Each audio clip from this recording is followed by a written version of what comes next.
Welcome to Modern Aikidoist Podcast. Please help by liking, subscribing, and sharing this podcast if you're watching this on YouTube or BitChute. These are all free and help out a great deal. Also, word of mouth is how shows like this reach more people who are interested. I sincerely appreciate your interest and support. There is a fairly new concept which has emerged regarding how human beings learn effectively, called deep practice. It's not a new technology, but more of an insightful observation about the most effective way that people attain skills rapidly. Most of us have only limited time to train and learn our martial arts, so a method of practicing which can provide greater results is certainly something we can benefit from. The use of this applies to us not only as students, but as instructors. Teachers who know the concept of deep practice can guide their students through it, and more importantly, not get in the way of students who are doing it already. It also has profound impacts on the effectiveness of our teaching, particularly over longer periods of time, such as at seminars. What is the concept of deep practice exactly? Deep practice, also called deep work, is when you practice with a high level of concentration as you are working just beyond your current capabilities. Essentially, you are performing complex problem solving as you deal with a constant trial and error process. The brain in this deep state of concentration and focus is highly receptive to repatterning how the brain and body work. It is shown to provide remarkable results in improving all kinds of skills, both intellectual learning and physical skills. The first important takeaway point from this comes down to a word I'm sure every martial artist has heard many times and is familiar with: intent. If you are intent on learning something, you are not distracted or easily diverted from the subject at hand, which is practicing to improve. Very broadly, you are not tempted to skip classes to watch movies, attend parties, or indulge in other activities. Your intention to learn your art ensures you attend class so that you can learn. It could go farther than that too, with you spending time practicing at home, improving your conditioning, studying in your spare time, and other types of learning. For a more detailed point of view, when you do practice, you are focused on improvement. Every repetition you do serves a purpose. You want to find out what works and what doesn't. Repetitions are never empty movements, and you never feel that you just need to burn up time so that class can end and you can go home. Deep practice means your brain is fully engaged in reprogramming itself to perform as you want it. In the case of martial arts, the brain is controlling the body too, but most of the training is building your neuromuscular pathways, not muscle tissue. There is some conditioning involved, but the brain is doing far more work. There is a serious cycle going on with the brain. The brain initiates the movements based on what it sees.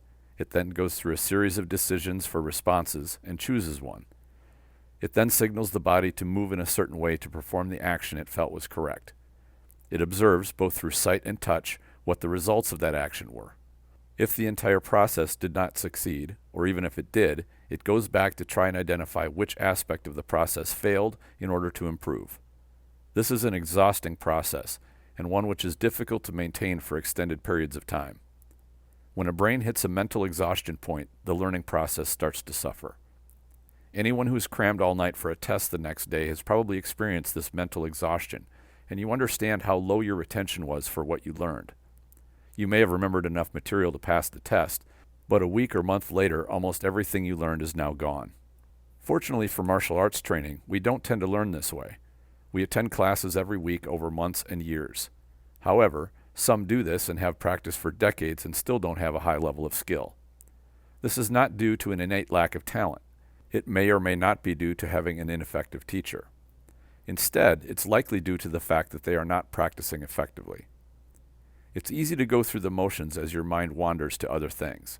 It's also easy to cruise through repetitions and not challenge yourself.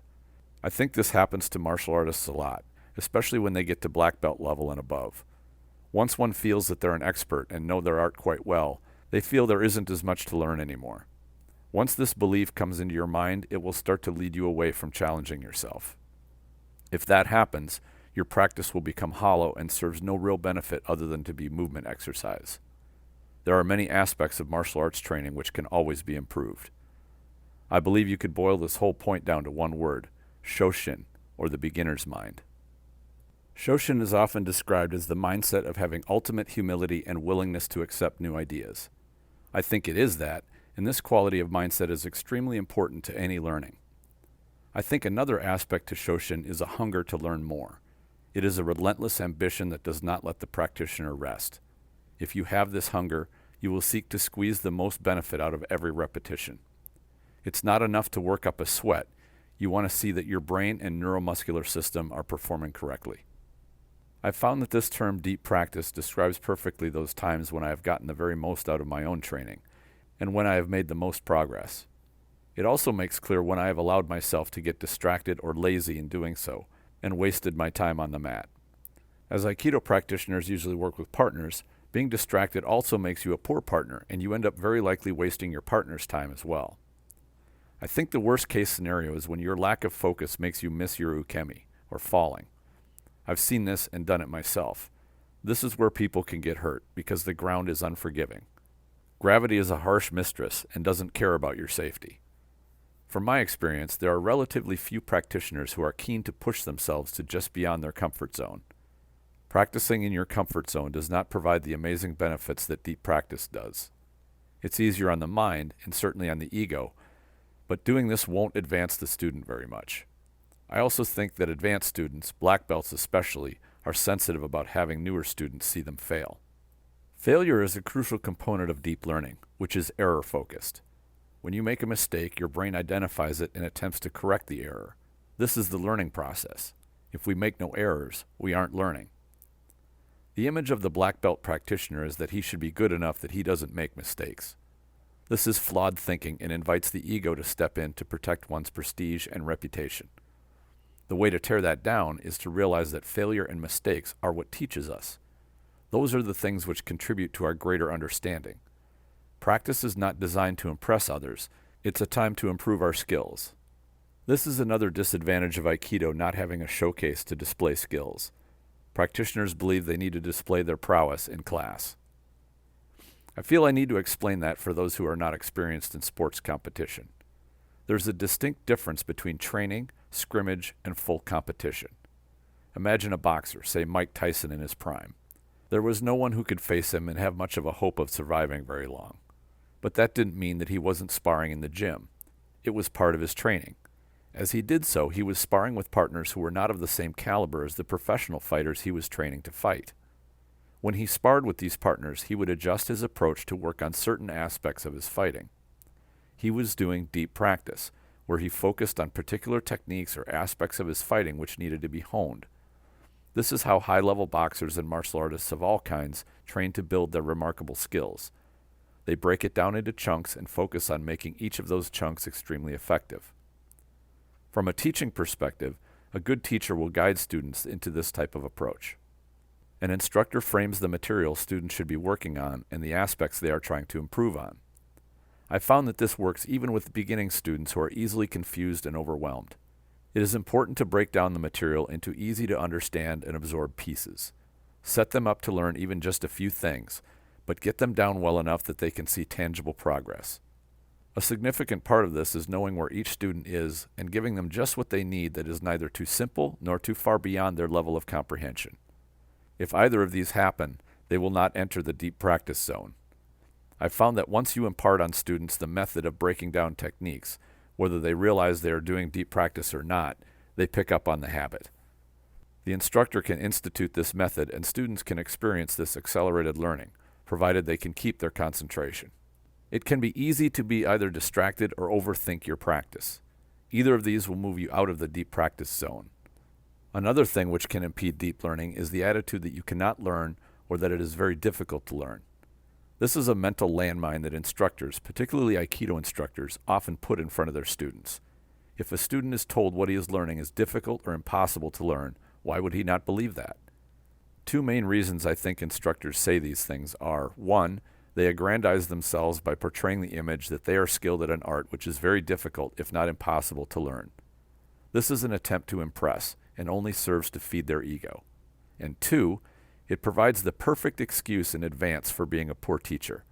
When the student gets frustrated with not learning at an acceptable pace, they will already have the excuse installed that the art is very complex and hard to learn. They will not suspect it as the instructor who may not be doing a good job at teaching the material. Again, this serves to protect the instructor's ego. Neither of these are valid reasons to tell students that Aikido is difficult or nearly impossible to learn. How many times have we heard this? Aikido takes decades to learn, and even those who have been practicing for decades will state that they don't know it or are good at it. Aikido is a fairly complex art, but so is juggling or playing the piano. It doesn't mean any of these are not within the reach of someone who earnestly wants to learn them and spends time practicing. Deep learning is the way to make the most of that precious practice time. It's the responsibility of the instructor to guide the students to this zone so that they can learn effectively and make good progress. Even if your instructor doesn't, you can still utilize this principle by how you manage your own practice.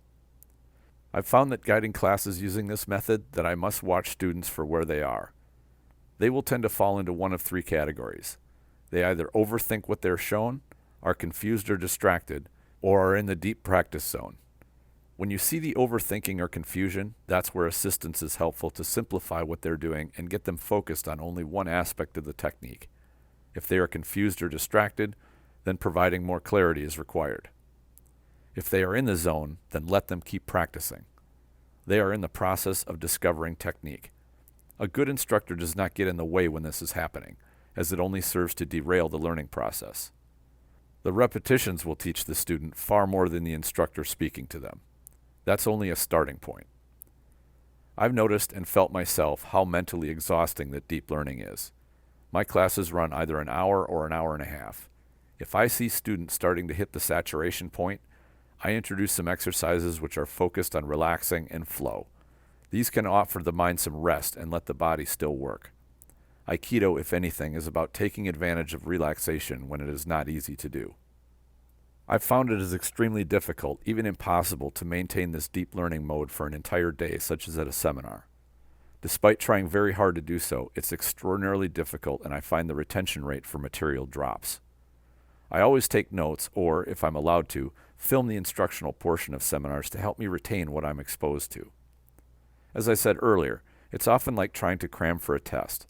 It's just not an effective method for medium and long-term retention. It's my experience that the best practice time you will have is in your dojo, where you can enjoy the benefits of focused concentration in portions which your brain can handle. This lets you make the most of the learning process. Seminars can expose you to new material and give you great things to work on, but where you really make the most of those things is putting them into deep practice in your dojo. If you want to find out more about effective learning and building skills, and a far more elaborate description of deep learning, I recommend the book The Talent Code by Daniel Coyle. You can also search the web for deep learning or deep work and find articles and material on it. Another fascinating book about learning and skill building is Outliers by Malcolm Gladwell. Learning is a skill, as is teaching. These both have profound effects on us as martial artists and the effectiveness of our dojos. Something to consider. What do you think? Please share your ideas in the comments if you're watching this on YouTube, or go to the Facebook group Aikido the Martial Side and post a comment. The Spirit Aikido Online program is now live. Subscribers get access to video training and mentoring to techniques and training methods that I've adopted from other martial arts to make my Aikido more practical. There's a link in the description section. I invite you to check it out. I always enjoy hearing from listeners of the show, whether through comments or questions. Thank you all for sharing your interest. Enjoy your training.